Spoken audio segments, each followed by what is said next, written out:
Madame Mörk. Oui, merci beaucoup. Chère Sylvie, cher Frédéric, merci pour ce binôme, je dirais, qui est très représentatif de notre commission. Et puis merci pour ce rapport d'évaluation très, très édifiant.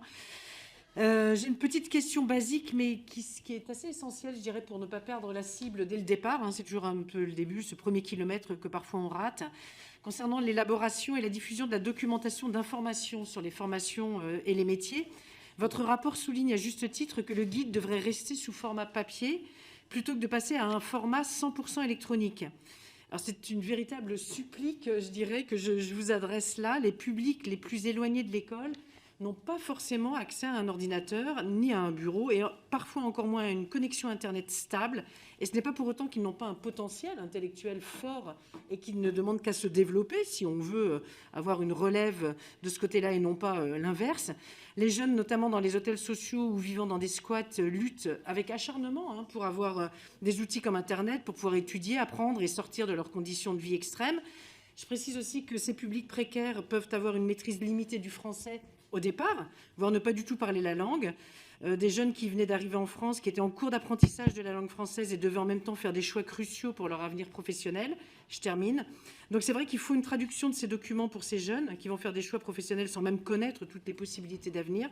Donc avez-vous pu constater une traduction de ces documents selon les académies? Est-ce qu'il faudrait mettre en place cette mesure à l'échelle nationale? Merci. Sur Madame Morche, par rapport au doc papier, bien évidemment, on a beaucoup insisté sur le sujet parce que c'est vraiment on n'a pas du tout abordé le côté traduction en langue étrangère. Par contre, on a dans notre préconisation l'idée aussi d'un accompagnement à 360 degrés. Parce qu'on parle souvent des freins périphériques quand on travaille sur le sujet des missions locales et des jeunes NEET, mais bien évidemment, il y a aussi des freins périphériques qui peuvent empêcher un jeune de poursuivre ses études et d'aller dans Parcoursup. Donc on l'a aussi pointé dans notre préconisation de